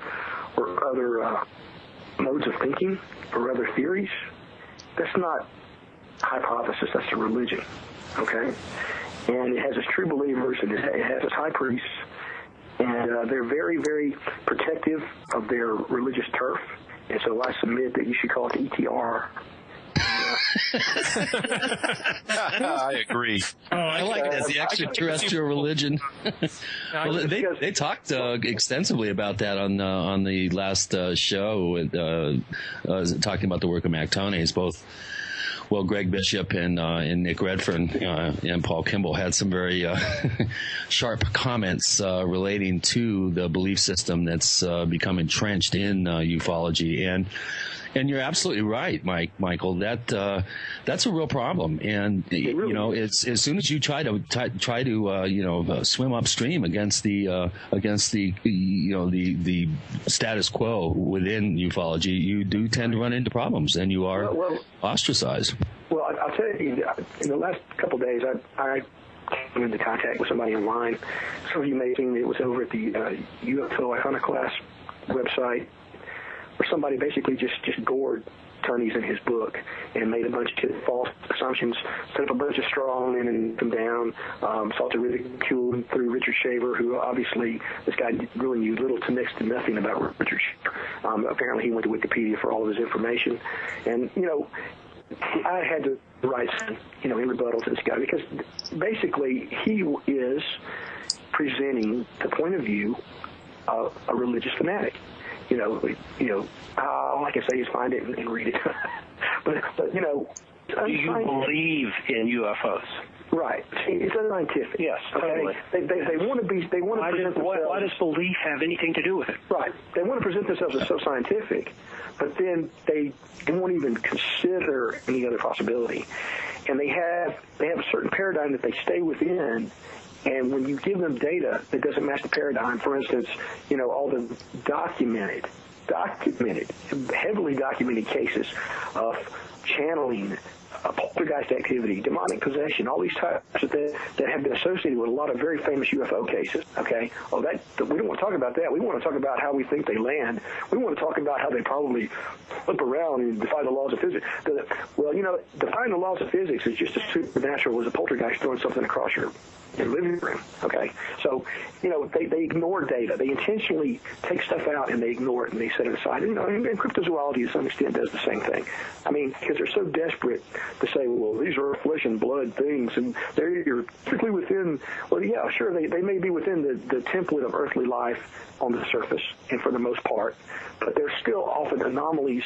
There are anomalies associated with these creatures, which would indicate that maybe they too are from somewhere here, but somewhere that we don't normally see, a part of the biosphere or a part of the structure of the planet that's not normally something we interact with on a day-to-day basis. If I can jump in here, Mike had asked me to mention, you guys can hear me, right? You're coming through loud and clear. Okay. 4x4. Go ahead. I can hear you. Yeah, I don't want to tell the story because you can read it elsewhere, but Mike had asked me to mention, and we're talking about things that are here with us that you don't normally see. It reminded me of this. But in April of 2005, I had an article published in Fate, and it was under a pseudonym. I used my fiction pseudonym because, quite frankly, and I haven't really said this before, actually, in these words, so you're getting a scoop. Right. In the first half of the last decade, I had employment that was, we'll call it, sensitive. And I traveled around the world and stuff like that. And at the time this article was published, I wasn't really right for me to do it under my own name for that reason. But I did it under my pseudonym E.A. Guest, and it ended up being in a hardcover edition that Fate did on the various theories of what Roswell might have been. And I was kind of pleasantly surprised to learn that Mac had talked about this in his book that I think Mike Clelland did the artwork for. And Nick Redfern, again, talks about this very story in his current book, the Contactee book. And you can read about it in those two books or in the Fate books, but essentially it's something my dad told me he encountered when he'd been telling me for over 30 years what Roswell really was, that he had been briefed in on it in the Air Force, and that he had, in his encounter with the people underground, this was in eastern Arizona while he was in the Air Force in the late 50s. And it kind of, there's another, for me, it was kind of a firsthand account from someone, in this case my dad, of these beings, these people that, are living right here with us, but not apparent. We don't have a super large amount of time, Walter, and I wanted to mention to our listeners that Nick Redfern will be back on the Paracast to talk about the book Contactees, and we'll also have Jim Mosley on that episode very soon now. Okay, Walter, I would like to jump in 10,000 words or less, can you tell us what you learned from your father about this? Yeah, basically, he was briefed in on Roswell because what happened at Roswell in 1947 was a craft from the civilization underground crashed on the surface, and it happened again in the late 50s in eastern Arizona. He was part of a military effort. When he was on active duty, he was taken to this area in Arizona, which was underneath the vicinity of Winslow and Show Low and all that, and that's where he had his encounter. And one of the beings they encounter, he said they are as human as you and I. They just have little to no body hair. They're very pale. They have an advanced technology that does work kind of telekinetically, because this being, pretty much killed one of the guys he was with a handheld device. And those are the basics. And apparently they went underground thousands of years ago because of a surface cataclysm. That's the old Shaver story all over again. Kind of, sort of, yeah. Absolutely is. Where is Mac when we need him right now to jump in on this? I wish we had Richard Shaver here. Of course, Richard Shaver died in the 1970s. I met him, as I mentioned to our listeners earlier. I had extensive correspondence with him, and I know Alan did as well. My ex-wife, Geneva, also had a lot of communications with him. And one of the things that Shaver brought about, and I know we're running back and forth on subjects because there's so much to cover in very little time, You mentioned it, Michael, the rock books. Now, supposedly these were some kind of crystalline record of ancient times. But before I ask the rock book question, and it's not rock and roll.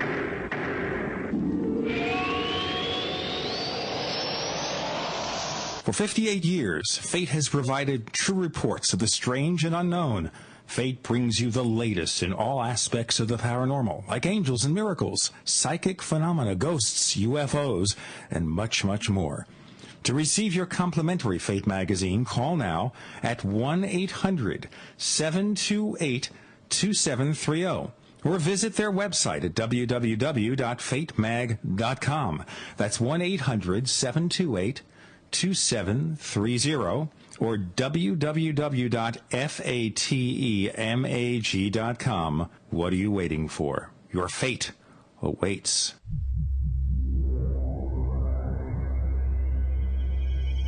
You've entered another dimension.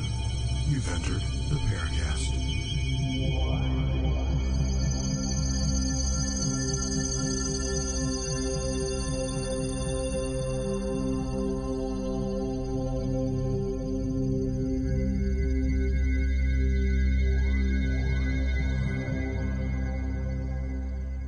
We have Mike Clelland, Alan Greenfield, Michael Mott, Walter Bosley, our guest co-host Christopher O'Brien. The trickster. And the trickster also is here. Like David. The trickster is here amongst us. Michael Mott, tell us about rock books. Well, Shaver had, earlier in his life, he had claimed to have seen indications of an existing technology or pre-existing technology, as he called the pre-flood world. A pre-cataclysmic time when the Atlans and the Titans which are basically the same people. I guess you could equate them to nations, two different nations. But when they existed on the Earth and the planets of the solar system they had branched out to, or they had a sort of an empire going there, and they had recorded all their histories, their entertainment, everything in stone. And there was a technology, he claimed, that they had where you could take these rocks and put them in the technology, and it would basically create an immersive environment around you, and you could see everything that had been recorded.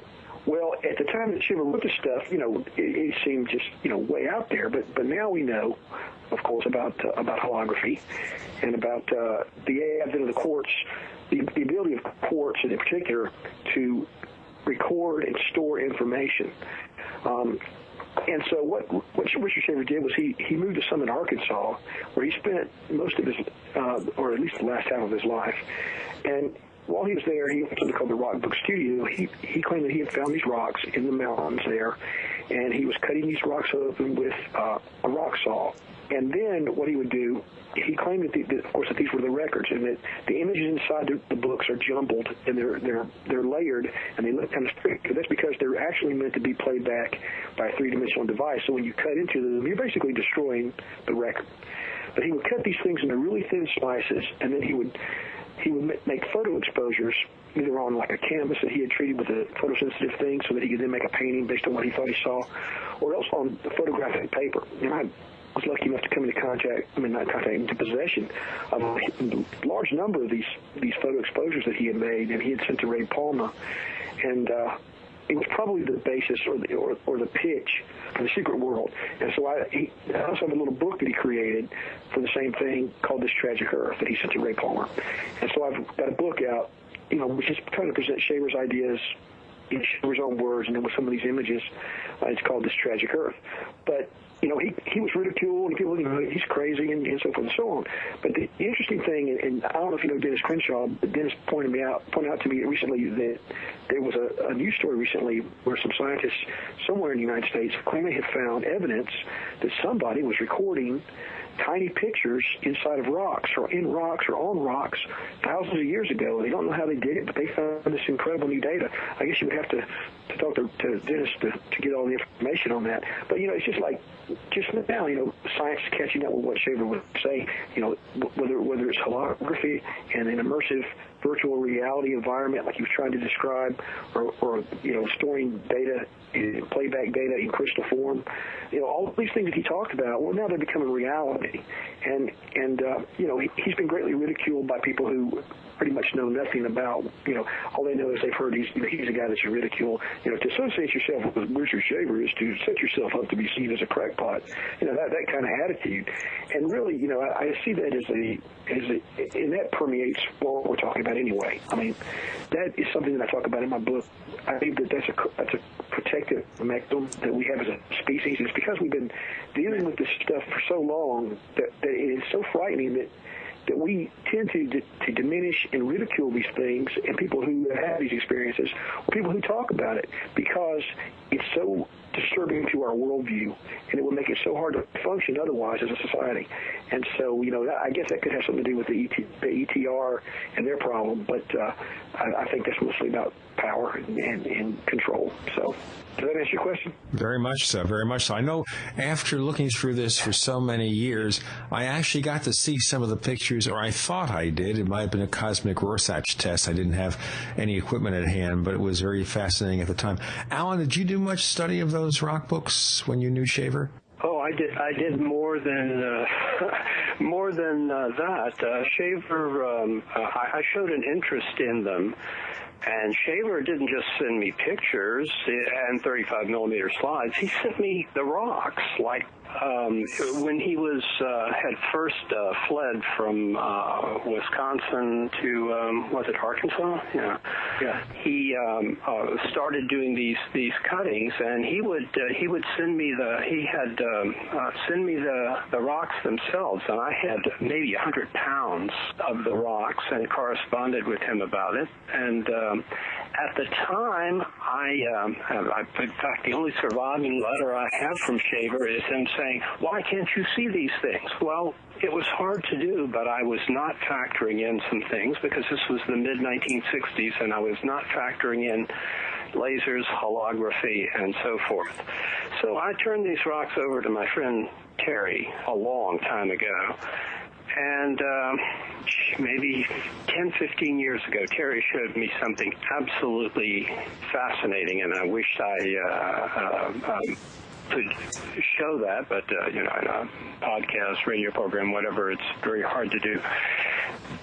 These cuttings of rocks, these thin cuttings, if projected as a hologram, and I'm not an expert in holography, but I know what I see, are absolutely fascinating. And the two-dimensional image, however close to the original it is, doesn't do it justice. These are pictures.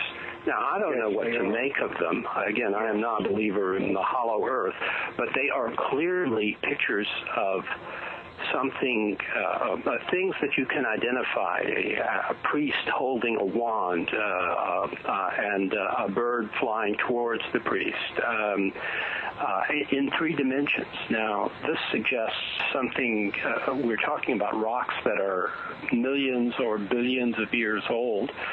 I don't know what to make of that, and I no longer have access either to Terry, who is either alive or dead, I don't know, or to the rocks, and I wish that I did. I've got a couple of them, and I've got some of the slides and pictures. I don't even have anything to project the slides anymore, but it's not an inkblot type effect. There definitely are things there, but it's the information when I received it, I didn't have the necessary decoder ring, and the decoder ring is the holography. And can I say something on that? If anyone has any of the original rocks, go ahead. Yeah, in This Tragic Earth, the book that I did using the title of Shaver's booklet, I mean, it's got a lot of extra stuff in it.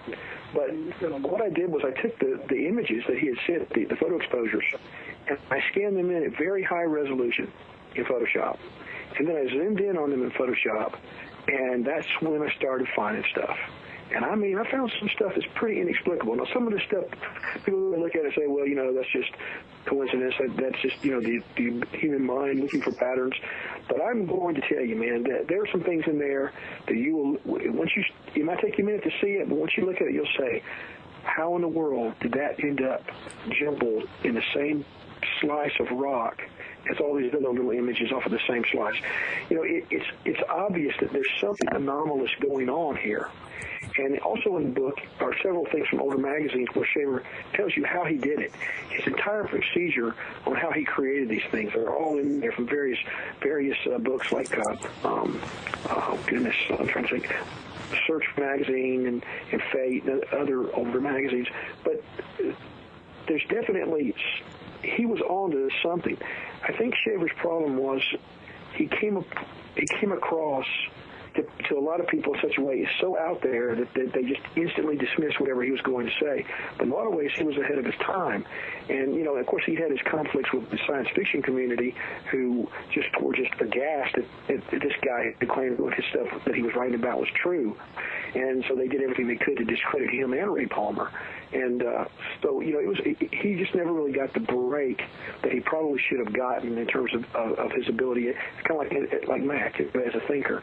And so I guess that's all I have to say. But, yeah, you can definitely, if you can get your hands on some of these things, you can scan them in, and you will find images that are definitely three-dimensional images, even though you're looking at them in a two-dimensional environment. Well, maybe some of the technology that we're learning from the movie Avatar to make 3D movies we could use to project 3D rocks. I don't know. I wish I had some of those rocks. Exactly. If anybody has any of the original rocks anymore, I don't know. Gene? No, I've moved many times since then into many states and many existences. Let me touch on this real quick. Sorry. I've been contacted by some guys out of Arkansas who are doing a documentary on Richard Shaver.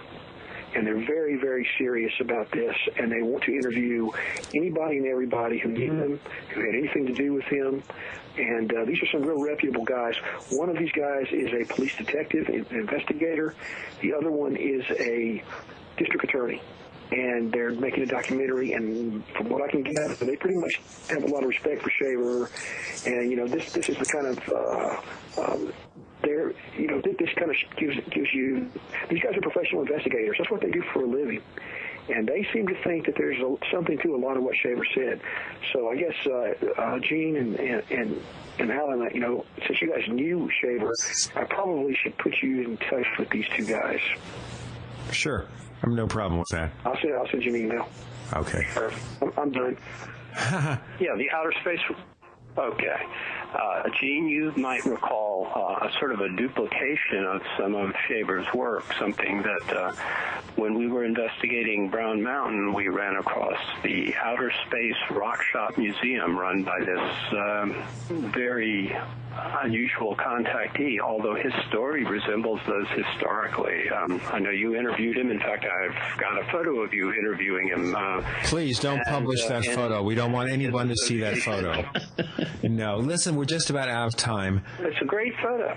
Oh, is it? Well, yeah, but when I look at myself today, I say, well, you know, I weigh about the same, but I look a little bit older.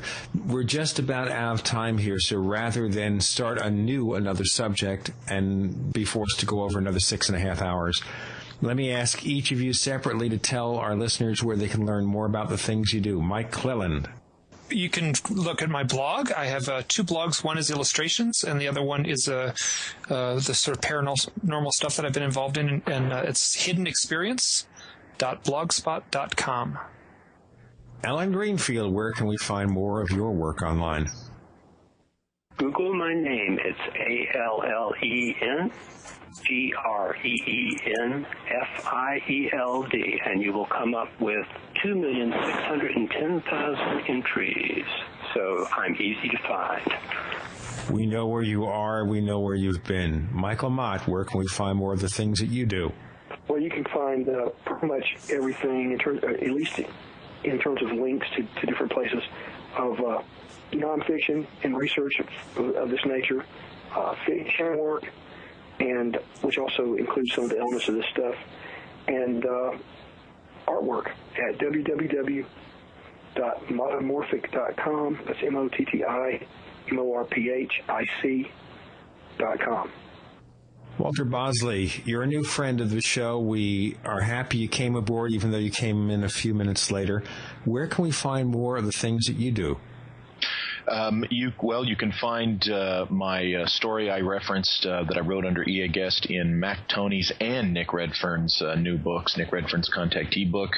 I am scheduled to speak at the Mount Hood Paranormal Conference the weekend of April 25th. That, by the way, is when the show is actually going to be heard. Oh, okay, very So maybe timely. we can jump ahead of it, and what do you have next? I am my book. I'll be speaking on the book Latitude 33, Key to the Kingdom, which talks about interdimensional portals and ley line intersections, and that can be found at kevinsmithshow.com.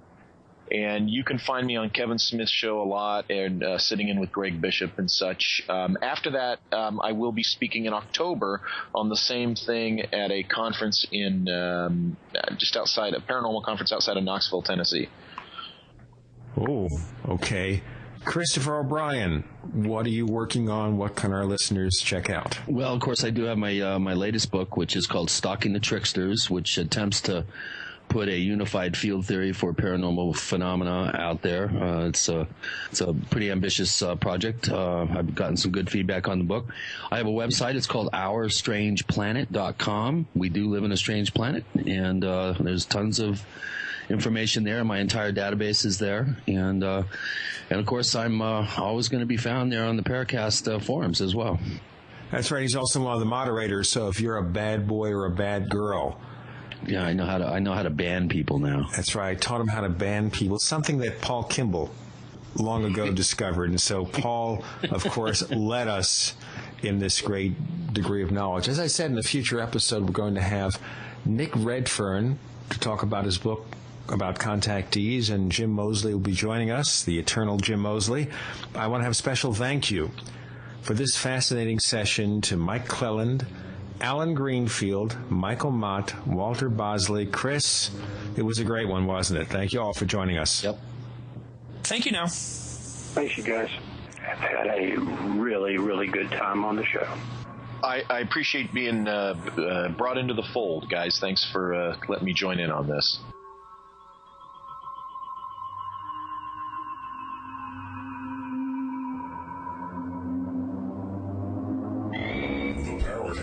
The gold standard of paranormal radio, is a copyrighted presentation of Making the Impossible Incorporated. Tune in next week for a new adventure in the Paracast.